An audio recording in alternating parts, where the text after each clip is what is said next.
இப்போ சமீப காலங்களில் அந்த பக்கம் தீவிரவாதிகள் தாக்குதல் குறைஞ்சு அந்த ஊரில் அமைதி திரும்பி எலெக்ஷன் நடந்தது. இந்தியாவில் உள்ள எல்லா மாநிலத்தையும் சேர்ந்த 40 சுற்றுலா பயணிகள் அந்த பகுதியில் இருந்திருக்காங்க. அந்த பயணிகள் இருந்த சமயத்தில் திடீர்னு 6லிருந்து 8 பேர் உள்ள தீவிரவாதிகள் இந்திய ராணுவ உடையை அணிந்து கொண்டு கையில் மிஷின் கன்னை வச்சுட்டு அவங்கள சுற்றி வளைக்கிறாங்க. சிலர் அதில் தப்பிச்சு ஓடுறாங்க. அவங்க விரட்டி போய் சொல்கிறாங்க, விரட்டி போய் பிடிச்சி அவங்க விசாரிக்கிறாங்க, யார் நீ என்னன்னு கேட்குறாங்க. அப்போ அவங்க சொல்கிறாங்க, உங்கள் பேர் என்ன அப்படின்னு கேட்குறாங்க. நீ எந்த மதத்தை சேர்ந்தவன், இந்துவா வேற மதத்தை சேர்ந்தவன். அதில் ஒரு கணவன் மனைவியிலே கணவனை சுட்டு கொண்டுறாங்க. இந்த மனைவி போய் இளம் பெண் கேட்குறாங்க, என்னையும் சுட்டு கொண்டுறா அப்படின்னு. அதுக்கு அவன் என்ன சொல்கிறான், சிரிச்சுக்கிட்டே அதெல்லாம் முடியாது. அந்த லஷ்கர் தொய்பாவில் கமாண்டராக இருக்கக்கூட ஷைபுல்லா அப்படிங்கிறது தான் இதை திட்டம் வகுத்து கொடுத்து எங்களை அனுப்பிச்சது. அந்த ஷைபுல்லா யார் அப்படின்னா ஹபீஷ் சையத் அப்படின்னு சொல்லிட்டு இந்தியா மேலே ஏற்கனவே ஏகப்பட்ட தாக்குதல் நடத்திருக்காரு. நம்ம உளவுத்துறை மிலிட்ரி இன்டெலிஜென்ஸ் அப்படின்னு இருக்கு. அந்த மிலிட்ரி இன்டெலிஜென்ஸ் மூலமா கேதர் பண்ணி சர்ஜிக்கல் ஸ்ட்ரைக் நடத்தி இவங்களை கூண்டோட அழிச்சிடணும். இப்போ இவங்க எப்படி உள்ள வந்தாங்க? இன்னொரு முறை பாகிஸ்தான் நம்ம மீது படை தொடுத்தால், போர் தொடுத்தால், பாகிஸ்தானுங்கிற நாடே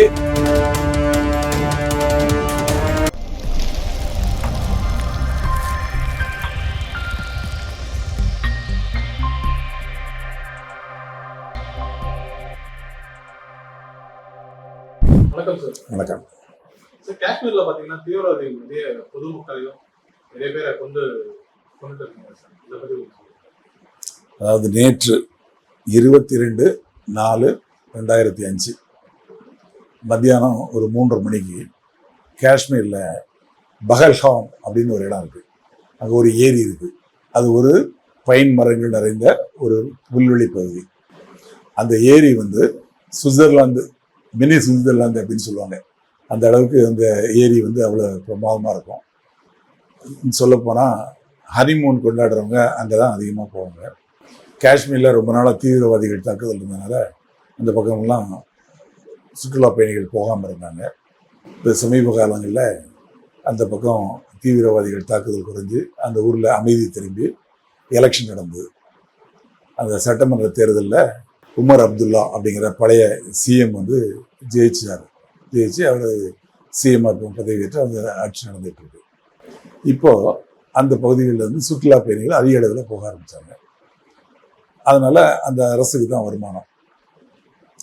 அந்த பகுதியில் நேற்று மதியானம் ஒரு 3:30 மணிக்கு கிட்டத்தட்ட இந்தியாவில் உள்ள எல்லா மாநிலத்தையும் சேர்ந்த 40 சுற்றுலா பயணிகள் அந்த பகுதியில் இருந்திருக்காங்க.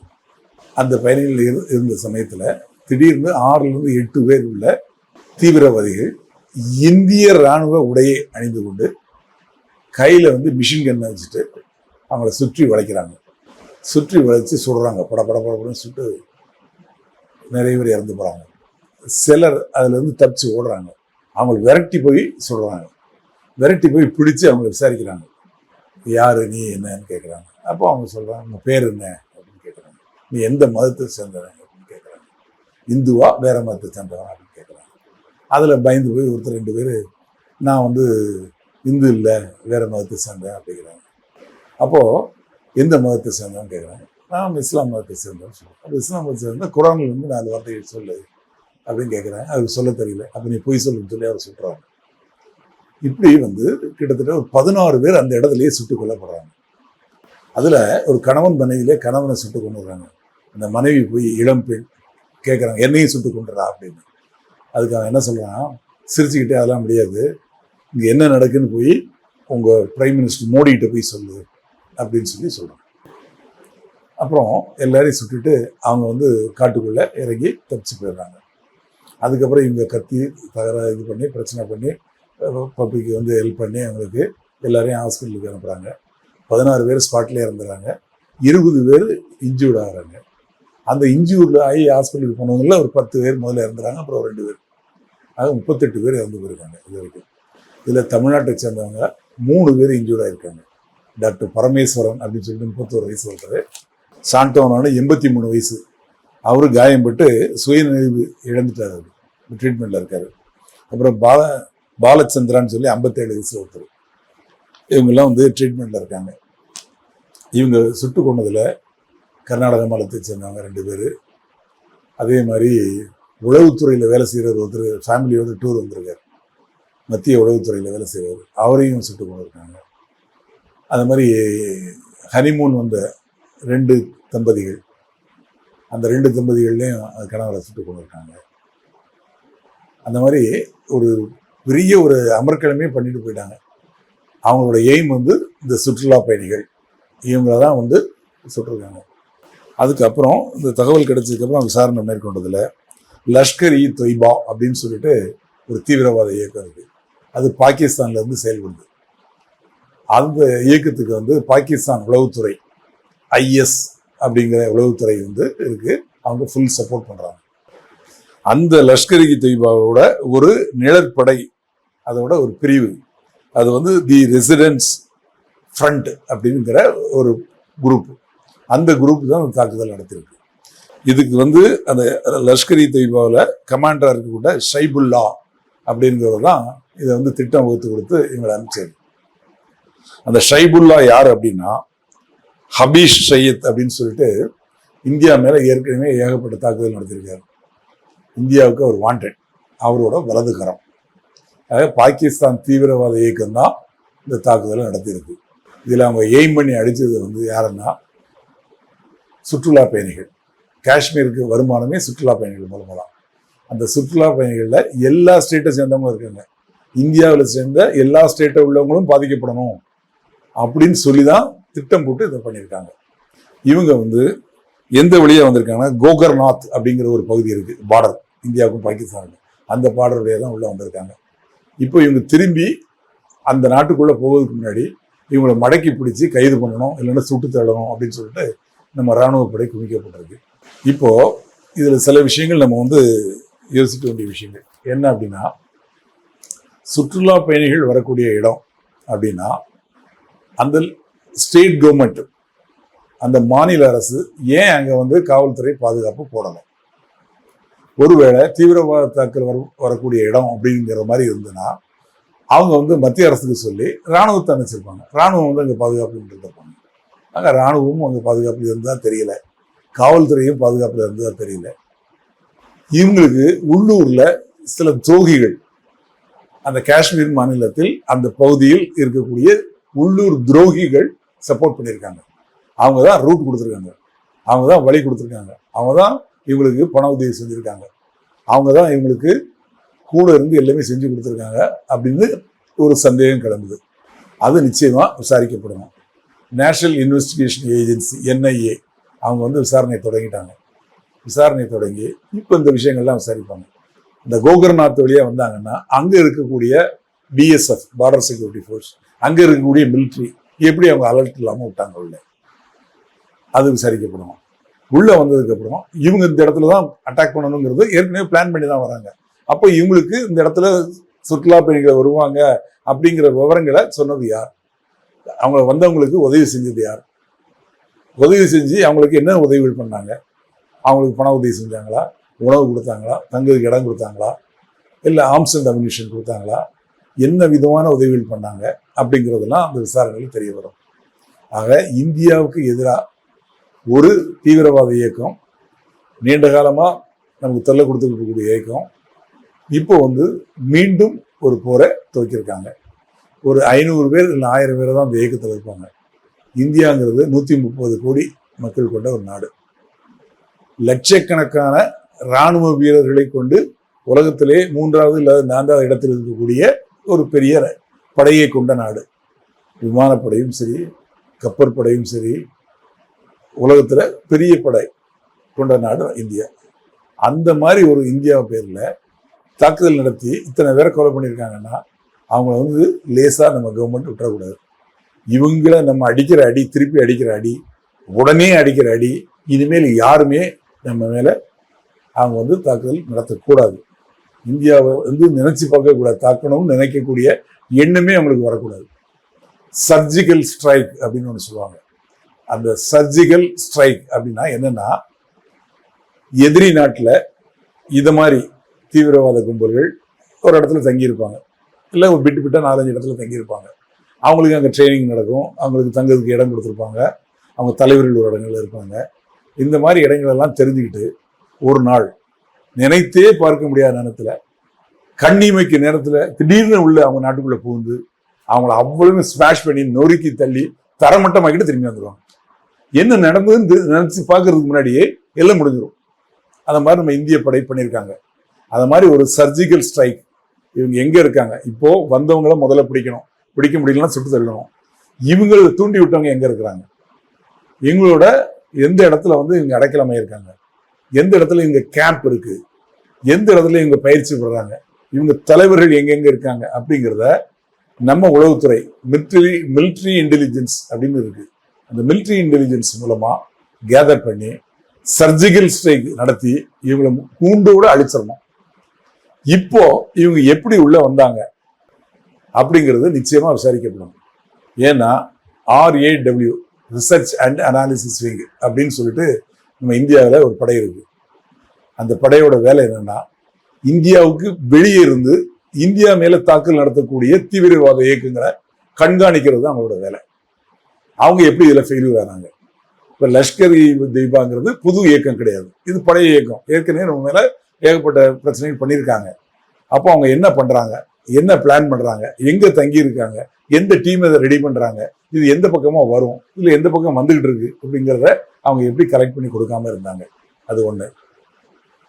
மிலிட்டரி இன்டெலிஜென்ஸ் இது ஏன் இதை கலெக்ட் பண்ண முடியல. மூணாவது, இவங்க கிராஸ் பண்ணி பார்டரை கிராஸ் பண்ணி அந்த நாட்டுக்கும் நம்ம நாட்டுக்கும் இடையில உள்ள அந்த எல்லைக்கோட்டை தாண்டி எப்படி உள்ள வந்தாங்க. அங்க இருக்கக்கூடிய மிலிட்ரி, அங்க இருக்கக்கூடிய பேராமிலிட்ரி, அங்க இருக்கக்கூடிய BSF பார்டர் செக்யூரிட்டி ஃபோர்ஸ் எப்படி இவங்களை உள்ள வர்றதுக்கு அனுமதிச்சாங்க, இல்ல அவங்களுக்கு தெரியாம எப்படி வந்தாங்க. நாலாவது, இவங்களுக்கு யாரெல்லாம் உதவி பண்ணாங்க. அஞ்சாவது, அந்த ஸ்டேட் கவர்மெண்ட், போலீஸ், உளவுத்துறை என்ன பண்ணிட்டு இருக்காங்க. இந்த இடத்துல அதிகமா வெளி மாநிலத்தை சேர்ந்த சுற்றுலா பயணிகள் வராங்க. அப்ப அவங்களுக்கு பாதுகாப்பு கொடுக்க வேண்டியது அவங்களோட கடமை இல்லவா. அவங்க ஏன் அந்த கடமையை தவறினாங்க. அவங்களால பாதுகாப்பு கொடுக்க முடியாத அளவுக்கு ஸ்ட்ரென்த் இல்லை அப்படின்னா அவங்க மேல சொல்லி மிலிட்ரி மூலமா அந்த இடங்கள்ல பாதுகாப்பு கொடுக்கப்பட்டிருக்கணும் இல்லையா, அது ஏன் கொடுக்கப்படலை. இந்த மாதிரி விஷயங்கள்லாம் விசாரிக்கப்படணும். விசாரித்து கடுமையான நடவடிக்கை எடுக்கப்பட்டு தவறு செய்தவங்க கடுமையான நடவடிக்கை எடுக்கப்பட்டு நீதிமன்றத்தின் மூலம் தண்டனை வாங்கி கொடுத்தால்தான் இன்னொரு வாட்டி இந்தியா மேல யாரும் தாக்குதல் நடத்தணும் அப்படின்னு எந்த தீவிரவாத இயக்கமும் நினைக்கக்கூடாது. ஏன்னா இந்தியா ஒரு வல்லரசு. வல்லரசு அப்படிங்கிறத இதில் எடுக்கக்கூடிய நடவடிக்கையின் மூலம் அவங்க நிரூபிக்கணும் அப்படிங்கிறது என்னுடைய கருத்து. கடைசியா பாத்தீங்கன்னா புல்வாமா தாக்குதல் அப்புறம் திடீர்னு ஒரு தாக்குதல் பண்றாங்க. அந்த தாக்குதலுக்கும் இந்த தாக்குதலுக்கும் என்ன வித்தியாசம், நீங்க எப்படி பாக்குறீங்க? சரியான கேள்வி, நல்ல கேள்வி கேட்டீங்க. அதாவது புல்வாமா தாக்குதல் வந்து இந்திய மிலிட்ரி, நம்ம படைகள் ஒரு இடத்துல இருந்து இன்னொரு இடத்துக்கு இடம் பெயர்றாங்க. அங்க இருக்க மிலிட்ரி மென் மொத்த பேர் அங்க போறாங்க இன்னொரு இடத்துக்கு. இங்க இருக்கக்கூடிய ஆயுதங்கள் எல்லாம் அங்க போகுது. இங்க இருக்கக்கூடிய வெஹிக்கிள்ஸ், டேங்க் எல்லாமே இன்னொரு இடத்துக்கு இடம் பெயர்றாங்க. இவங்க இடம் பெயர்ந்து போறத கண்காணிச்சு தெரிஞ்சுக்கிட்டு அந்த வழியில அவங்கள தாக்குதல் நடத்துறாங்க. தாக்குதல் நடத்தி அழிக்கிறாங்க. அது வந்து தாக்குதல் வந்து யாரு பேர்லன்னா மிலிட்ரி பேர்ல, இந்தியன் மிலிட்ரியை தாக்குறாங்க. அதோட ஆயுதங்களை தாக்குறாங்க, அதோட படைகளை தாக்குறாங்க, படை வீரர்களை தாக்குறாங்க, அவங்க போகக்கூடிய வெஹிக்கிளை தாக்குறாங்க. ஆனா இது வந்து சுற்றுலா பயணிகள் ஒன்லி, அவங்களோட எய்ம் வந்து சுற்றுலா பயணிகள். அதுலயும் குறிப்பா இவங்க எந்த மதத்தை சேர்ந்தவங்க அப்படின்னு கேட்டு தாக்குறாங்க. புரியுதா? இதுல வந்து அந்த நாட்டை சேர்ந்தவங்கள ஒரே ஒருத்தர் தான் காயப்பட்டிருக்காரு, அந்த குதிரை ஓட்டுறது ஒருத்தர் தான். மற்ற எல்லாருமே வெளி மாநிலங்களை சேர்ந்தவங்க, வெளி மாநிலத்திலிருந்து சுற்றுலா பயணிகளாக வந்தவங்க. சுற்றுலா பயணிகளை வெளி மாநிலங்கிறப்போ அந்த ஒரு மாநிலத்தை சேர்ந்தவங்க தாக்கப்படலை, அந்த ஒருத்தரை தவிர அந்த மாநிலத்தை சேர்ந்தவங்க தாக்கப்படலை. என்ன காரணம் அது விசாரிக்கப்படும். வெளி மாநிலங்களில் உள்ளவங்க, எங்கெங்கேயோ உள்ளவங்க, தமிழ்நாட்டை சேர்ந்தவங்க, கர்நாடகா சேர்ந்தவங்க, கேரளாவை சேர்ந்தவங்க, இவங்கெல்லாம் தான் வந்து சுட்டுக் கொல்லப்பட்டிருக்காங்க. அப்போ எல்லாரையும் இந்தியாவுக்கு பலியை வந்து அதிகப்படுத்தணும் அப்படிங்கிறதா நோக்கமா இருக்கு. ஆனா அது காஷ்மீரை சேர்ந்தவனா இருக்கக்கூடாதுங்கிறதும் அதுல பார்க்கப்பட்டிருக்கு. அது என்னங்கிறது நம்ம விசாரிக்கணும். அது ரொம்ப முக்கியமான விஷயம். ஆக அந்த தாக்குதல்னா அதுல இறந்து போனது மிலிட்ரி மென் ஒன்லி. அதுல வந்து பாதிக்கப்பட்டது மிலிட்ரிக்கு சம்பந்தப்பட்ட தளவாடங்கள், மட்டும்தான். ஆனா இதுல வந்து தாக்கப்பட்டது சுற்றுலா பயணிகள், சாதாரண பொதுமக்கள், சுற்றுலா வந்தவர்கள். சார், தொடர்ந்து இந்தியா மேல தாக்குதல் பண்றதுக்கான நோக்கம் என்ன சார்? பாகிஸ்தான் வந்து நமக்கு எனிமி நாடு, எதிரி நாடு. இன்னைக்கு இந்தியாவும் பாகிஸ்தானும் பிரிஞ்சு தனித்தனி நாடா ஆக்கப்பட்டதோ அன்னையில இருந்து அவங்க நம்மளை எதிரியா தான் பாக்குறாங்க. நம்ம மேல 2-3 வாட்டி வார் தொடுத்தாங்க, போர் தொடுத்தாங்க. அந்த போர்ல அவங்க ஜெயிக்க முடியல. இந்தியா பெரிய நாடு, இந்தியா வளர்ந்த நாடு, வளர்ந்துட்டது, இன்னைக்கு வல்லரசு ஆயிடுது. இப்போ அவங்க போர் தொடுத்தாங்கன்னா பாகிஸ்தான்ங்கிற நாடே இருக்காது. அந்த அளவுக்கு நம்ம கிட்ட வலிமையான ஆயுதங்கள் இருக்கு. அவங்களும் வச்சிருக்காங்க அணுகுண்டு. இருந்தாலும் கூட போர் அப்படின்னு தொடர்ந்தால், தொடுக்கப்பட்டால் பாகிஸ்தான்ங்கிற நாடு சுத்தமா இருக்காது. இதை நான் சொல்லல, நம்ம நாட்டில் இருக்கக்கூடிய முன்னாடி தளபதிகள் சொல்றாங்க, இந்திய நாட்டு அந்த படை தளபதிகள் சொல்றாங்க. இன்னொரு முறை பாகிஸ்தான் மீது படை தொடுத்தால், போர் தொடுத்தால் பாகிஸ்தானுங்கிற நாடே இல்லாம போயிடும் அப்படின்னு சொல்லியிருக்காங்க. அந்த அளவுக்கு நம்ம வளர்ந்துருக்கிறோம், அவங்க வளரல. அவங்க வந்து வளர்ந்ததுக்கெல்லாம் தீவிரவாதத்தில் தான் வளர்ந்துருக்காங்க. நம்ம வந்து நல்ல முறையில் வளர்ந்துருக்கிறோம். தாக்குதலுக்கு அப்புறம் பல நாடுகள் பாத்தீங்கன்னா பல நமக்கு சப்போர்ட் பண்றாங்க. அதை எப்படி நீங்க பாக்குறீங்க? யாருக்கு சப்போர்ட் பண்றாங்க? நம்ம இந்தியாவுக்கு சப்போர்ட் பண்றோம். ஆமா, இந்தியாவில் வந்து பாதிக்கப்பட்டிருக்காங்கல்ல அப்பாவி மக்கள், எந்த தவறு செய்யாத மக்கள். இவங்க ராணுவத்தை கூட சேர்ந்த, ராணுவத்தை சேர்ந்தாங்கன்னா அவங்க ராணுவத்தை அடிக்கணுங்கிற நோக்கத்துல அவங்க அடிச்சதுல ஒரு நியாயம் இருக்கு, தப்பு தான், அதுலயும் ஒரு நியாயம் இருக்கு. இவங்க எதுவுமே தெரியாது, பாவம் அந்த ஊரை சுத்தி பார்க்க வந்தவங்க அப்பாவிங்க, அவங்கள சுட்டு கொண்டிருக்காங்க பாருங்க. இது எவ்வளவு பெரிய கொடூரமான விஷயம். அதனாலதான் உலக நாடு ஃபுல்லா நமக்கு சப்போர்ட் பண்ணி, அமெரிக்கால இருந்து ரஷ்யால இருந்து எல்லா நாடுகளும் நமக்கு சப்போர்ட் பண்றாங்க. ஏன்னா நம்ம பக்கத்துல நியாயம் இருக்கு. அவங்க தீவிரவாத இயக்கம், அவங்க வந்து அப்பாவி பொதுமக்களை சுட்டு கொண்டா எல்லாரும் கேட்கத்தான் செய்வாங்க. ஆனா எனக்கு என்னன்னா, நம்ம இந்தியா இதுல திருப்பி கொடுக்கிற இன்னொரு எந்த இயக்கமும் இந்தியா மேல இது மாதிரி தாக்குதல் நடத்தக்கூடாது. அந்த இயக்கம் இருக்கவே கூடாது, சுத்தமா அழிக்கப்படணும். இந்த இயக்கம் மட்டும் இல்லை, இதை மாதிரி இருக்கக்கூடிய எல்லா இயக்கங்களும். இது மெயினா வந்து இந்த இயக்கங்களுக்கு சப்போர்ட்டா இருக்காங்க பாருங்க, உள்ளூர் துரோகிகள், அவங்க அழிக்கணும். அவங்க தான் முதல்ல, அதாவது நம்ம உடம்புக்குள்ளேயே இருக்கக்கூடிய வியாதி மாதிரி அவங்க, நம்ம நாட்டுக்குள்ளேயே இருந்துட்டு நமக்கு எதிராக செயல்படக்கூடியவங்க, அவங்க நிச்சயமா ஒழிக்கப்படும். அதை மாற்று கருத்தே கிடையாது. இப்போ அந்த தீவிரவாதிகளை சுட்டு பிடிக்காம கைது செய்தாங்கன்னா என்ன மாதிரியான தண்டனை கொடுத்துருப்பாங்க? தூக்கு தண்டனை தான். அதுல என்ன மாற்றம்? 26-28 பேர் இறந்து போயிருக்காங்க, எதுவுமே தவறு செய்யாதவங்க. அப்பாவிகளை வந்து சுட்டு கொள்றாங்கன்னா அவனை வந்து அதுக்கு மேல வேற என்ன இருக்குது? அதுதான் பெரிய தண்டனை. நிச்சயமா அந்த தண்டனை தான் கிடைக்கும். இப்போ ஏற்கனவே மும்பை தாக்குதல்ல கசாப் ஒருத்தனை மாட்டினான், அவனுக்கு தூக்கு தண்டனை தான் கொடுத்தாங்க. நன்றி. நன்றி.